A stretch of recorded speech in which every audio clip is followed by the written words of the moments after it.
I caught Mickey Joseph's news conference today, and I thought it was kind of amusing. At one point, he said something about, he was asked about his approach, and of course, he's an interim coach, and said, "Hey, I am selling this place like I'm going to be the head coach, that we're going to be here. That's how I have to approach it. That's what I want.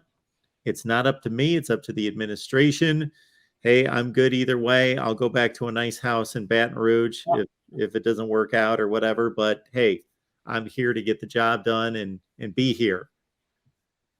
Yeah, I mean, absolutely. And that's his mindset. I mean, you know what? He's been around for a long time. He's been in this business at every level, and he's got family that are in this business, and a lot of contacts in the coaching world, and he's such a breath of fresh air and such a down to earth guy that you know what, things don't seem to bother him.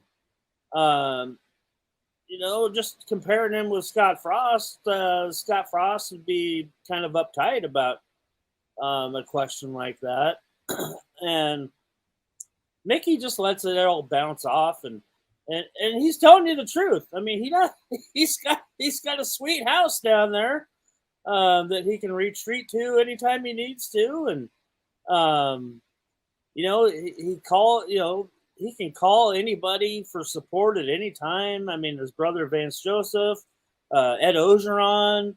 There's a plethora of coaches out there that know what he's about, and I think he's pretty confident right now. He's 2-2. He has 9 games here. He's 2-2. He's got 5 left, and he's giving it his all, like he's going to get the job. And until Trev Alberts tells him otherwise, that's his mindset. And he's got the best interest of the kids. He's got the kids' best interest, in his heart. That's what he's doing. That's what he does this for.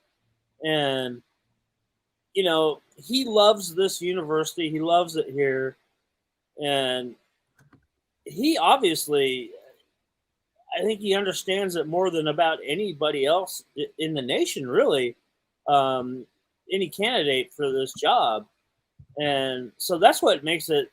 I mean, obviously in this business, wins and losses mean everything.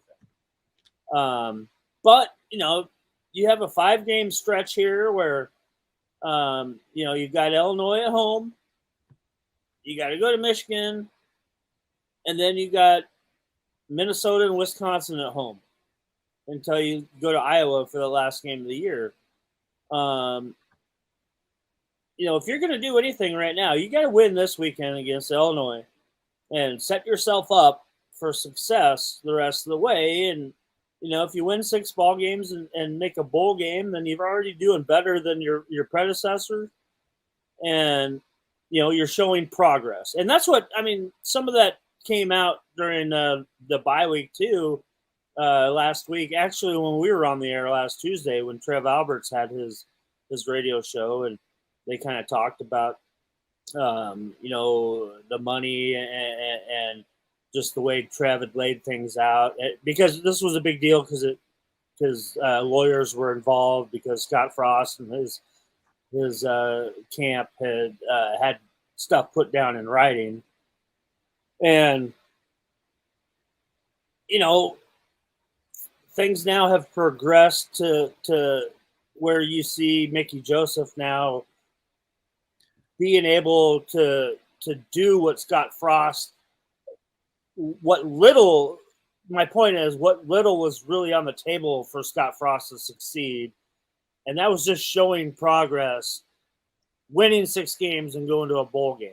You didn't have to, win 9-10 games, but he failed miserably at that. And Mickey Joseph still has the chance to fulfill Scott Frost's obligations for the season right now. And in my opinion, and I think most everybody we talk to is pretty much on the same boat here with really thinking that Mickey Joseph has already done enough to retain the head coaching job and be named the next head coach in Nebraska. But we'll see. I mean, there's 5 games left to play, and obviously there's not an easy one on the slate. And you look around at a lot of the other names that have been mentioned out there.